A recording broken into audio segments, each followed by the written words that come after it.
Hey, what's up guys? Coach Sahil here from tumblingcoach.com and Cheercore. And today we're going to be talking about the 6 different kinds of spotting techniques that you can use to help your athletes transition from trampoline to the floor in a safe and effective manner.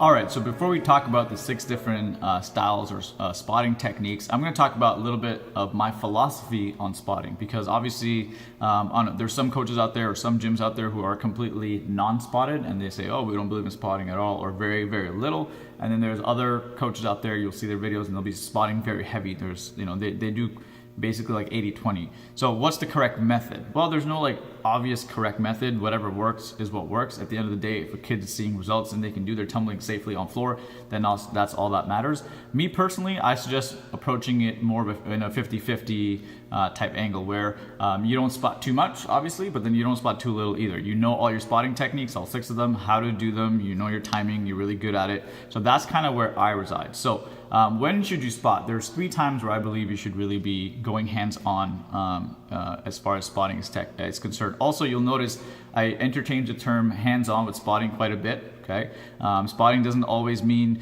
you're, for example, you're checking a kid in a back tuck, holding on to them. That's not just the only way to spot, right?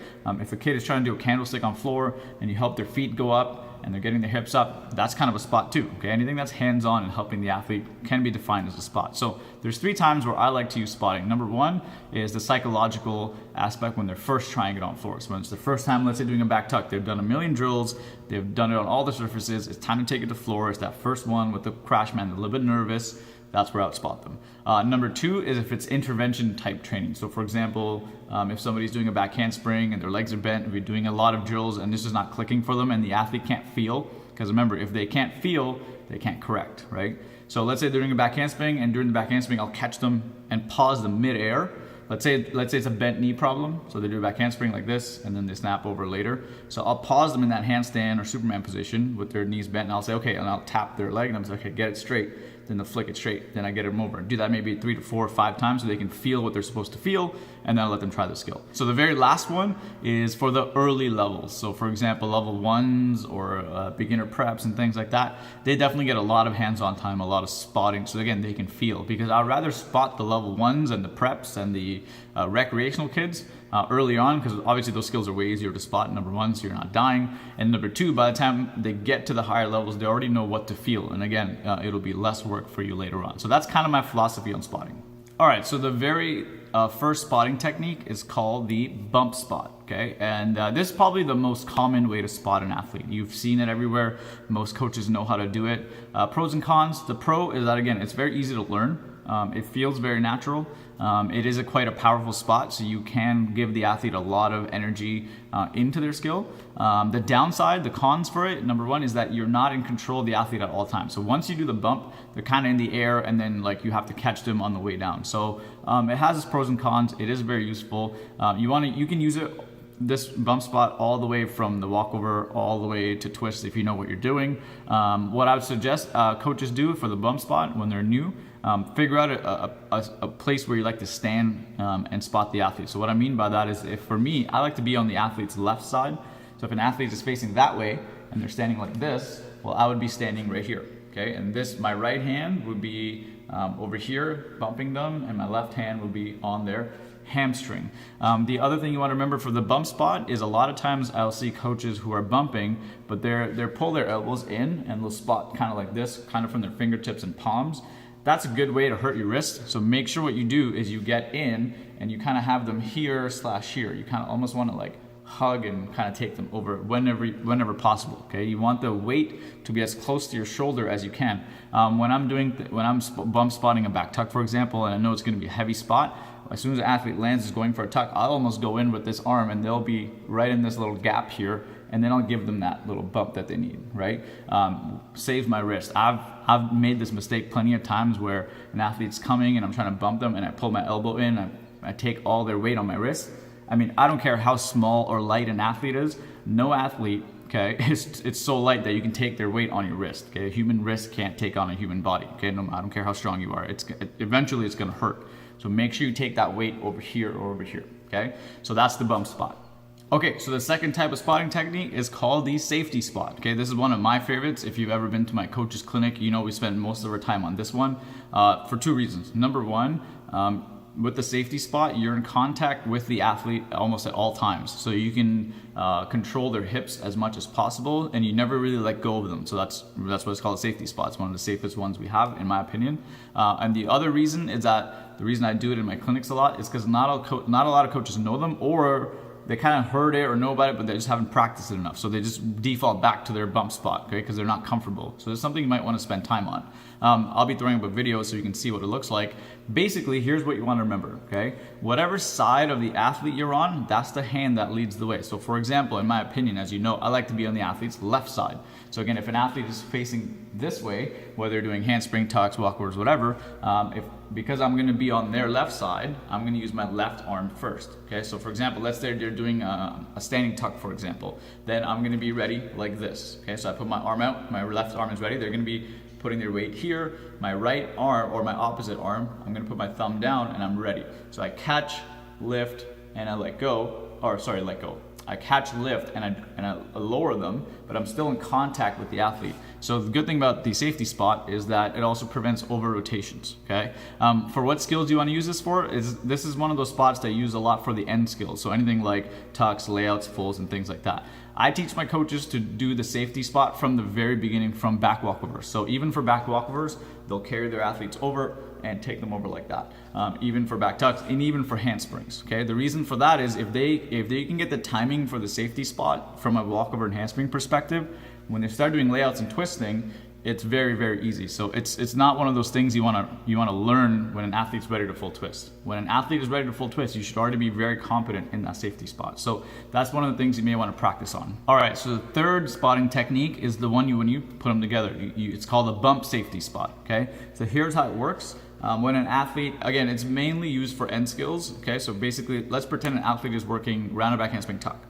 As soon as their back handspring hits the floor and they're about to rise, you give them that bump spot, so in the air, right? And then when they're adding the tuck, then you go in and you finish in a safety position, okay? So that's why it's called a bump safety spot. It's one of the things that needs time and practice. It's like any other skill, right? Coaching is a skill itself, just like the athletes who are learning their back handspring tucks and things like that. So I suggest you really, really practice. A good way to practice this one is have an athlete who can do standing two handsprings really well. So you get them to do their first handspring, which you bump. As soon as they land their first handspring, you ask them to pause. So you go bump spot the first handspring. When they land, you throw in the safety arm, and then you safety spot the second back handspring. Okay, that's the way I teach it in my clinics. That's the way that I prefer that you work on it. And then you just kind of speed it up till you can go bump, safety, and finish. And then try practicing it for both sides. Because here's the thing, spotting two handsprings this way is actually the same way you would spot a full. So the way you spot a full, the correct way, is that let's say they're a left twister. So they'll be going into me, is that they land their handspring, they go up, I give them a bump, it gives them the air time, then let them start their half, and then a safety on the finish. So it's called a bump safety, okay? It's one of those things that need time. I still, to this day, still work on my technique for it. I still try and get cleaner and cleaner every time. No one's perfect. But as you get really good at it, you'll be able to see the timing, and the two handsprings are an excellent way to practice them. All right, so the next type of spotting technique is called a safety catch, okay? If you're a cheerleader, the best way to think about this one is basically a cradle catch. You can also call it the cradle spot, but I like to call it the safety catch. So basically the way it works is, again, if they're trying to do, for example, a back tuck, they go round and back handspring set, and then you catch them here in your hands. And then from there, again, if you have a pit or something safe, then you toss them, and then they do their back tuck, and then you safety on the finish. So safety, and you don't even have to do the end part. As long as you get an athlete and you catch them here, or even when you put them down, I just like to call it a simple safety catch. And the reason I call it a safety catch is because one, I want my coaches or any coach that I'm coaching for clinics and things like that to remember the whole point of spotting is to keep an athlete safe, right? You could call it a cradle, but at the end of the day, the way you use the terminology for something will have an impact. So when I call it a safety catch, you know, even for me, when I'm about to do the safety catch, I'm like, right, the whole point is to keep them safe. So you kind of go in at the right time and hang on to them and then put them down. Another times that I like to use a safety catch is when an athlete is learning to set and they want to feel, and I want to give them a pause. So again, they come out the handspring and I safety catch and I hold them up here and I say, hey, look for your toes. Can you see their toes? Yes. Okay. Do you feel your arms behind your ears? Yes. Okay, great. And then I kind of bring them down. It's also a really good way for coaches to work their timing. If the round of handspring scares you, an easy way to work this spot is have an athlete go on a cheese or a wedge mat that they just do a standing handspring down the cheese. As soon as they do the standing handspring, their job is to jump into a hollow position and you just kind of catch them and then bring them down. And that's the timing that you can work. All right, so the fifth style of spotting technique is called the shadow spot. And like the other spot techniques we discussed, a shadow spot doesn't have any specific physical motions attached to it. The whole point of the shadow spot is that it gives the athlete confidence that, you know, in case something happens, you're gonna go in there and help them out, right? Shadow spot's more of a psychological spot than a physical spot. How you actually physically spot in the shadow spot doesn't matter. It's more about what keeps the athlete safe. So you could shadow spot and then do the bump if they need it. You can shadow spot and safety if they need it. You can do the bump, safety, whatever it takes. So if an athlete is saying, hey, I need a little bit of help, or can you stand there? What they really mean by that is, can you shadow spot them? So that's something you may want to explain to them first of all. Be like, hey, this is what a shadow spot means. This is what a bump spot means. And do it with things that they're already good at, right? So if they're already mastered their back handspring, say, okay, let's work this a little bit quickly. So they do a standing handspring, and you say, hey, I'm gonna shadow spot this standing handspring. So they do it, and you kind of stand like this close to them and they land it, and you say, hey, notice how I didn't touch you? That's a shadow spot because I'll be there if you need it. And then if you say, hey, I'm gonna bump you, so then they do the handspring, you bump them, and so they know their terminology, okay? If you keep these terminology consistent within your gym, it'll make your job a lot easier, okay? So what's the point of the shadow spot? When do you use it? Very simple. Once you've spotted them physically, and again, it's more of a psychological thing. So when you spotted them physically and they're ready to try it and they need you to stand there, that's when you do the shadow spot. Okay, again, how you physically do it's up to you. The thing about the shadow spot though is you have to be very careful and you have to make sure that their safety is #1 priority. So if you are shadow spotting them, psychologically, you should be ready to jump in there at a moment's notice. Okay, so if you say, hey, I'm gonna shadow spot your back tuck, even though you know they have 99% of the time, they probably got it, all it takes is that 1%. So you should be ready for that 1%. So when you're shadow spotting, be in a ready stance, put your hands in a ready position. The athlete should see you that you're gonna jump in when needed. Okay. One of the worst things you can do for shadow spotting is kind of stand like this, right? Because then they're not sure if you're gonna do it, right? You're sure that you're probably trying to jump in, but they're not sure. So you want to give them that little bit of confidence. All right, and the final spotting technique. This is one of those underground techniques. I don't really talk about it much. I don't use it that much.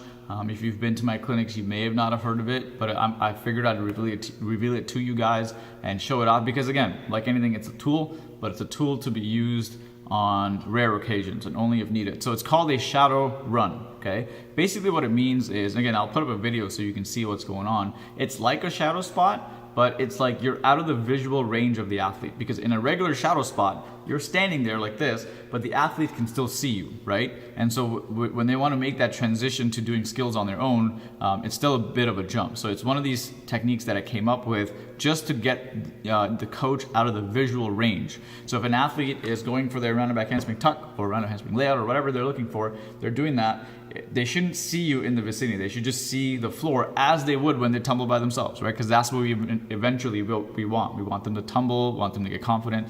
So what I do is I set it up in a way where I'm outside their visual range or really far away. And I say, okay, you do your thing. When ready, I will kind of run in and jump in and give you that spot if needed. So what I basically do is I'll stand at the edge of the floor and they'll be over here doing their pass. So as they do the round off, they run into the round off, their round off lands, I'll start running in. And then I'll kind of stand there or kind of bump them if needed. So again, the video that I'll pop up there will clarify. Again, great spot, awesome to transition kids who are kind of nervous and help them get confidence. The only thing with the shadow run is that things can go wrong, right? So it's one of those things that if you're, as a coach, not confident in your own spotting ability. Number two, you don't run in there in the right times. Number three, if your timing is a little bit off, right? Or you're not sure, it's one of those things that you can miss saving the athlete should something go wrong. So if they're going for a tuck and they're about to bail, and that's when you're supposed to come in and bump them over, whatever, if you don't run in at the right time, it can obviously go wrong. So it's one of those things that I don't teach that often unless it's unless I feel confident in both the athlete and the coach. But I do like to use it every once in a while. I've used it, over the last year, I would probably be able to count on my hand how many times I've used the shadow run. Not even too many of my athletes know about it. It's just because I'll bring it out if I think it's gonna be very, very important. So just something to play around with, but again, just be careful. All right, guys, so I hope you guys enjoyed that video. Hope you found it useful. If you did, please give me a like or give me a thumbs up on the video. Be sure to subscribe to the YouTube channel, Addicted to Tumbling. I'll be putting up more videos. And if you'd like more details or you'd actually like to practice these 6 spotting techniques, give me a shout. Hit me up on tumblingcoach.com/clinic. Fill it out. I'd love to come to your gym and actually show you physically. My coaching clinics, actually we spend an entire hour dedicated, or sometimes even 90 minutes. We dedicate it just to spotting techniques. So we start all the way from back walkovers with like bumps and safety spots, and we go all the way to layout full twists and how to actually help an athlete get around. So if that interests you, hit me up. And the other thing I would say is spotting, just remember, it is like a skill. So don't think you're gonna get it in a day.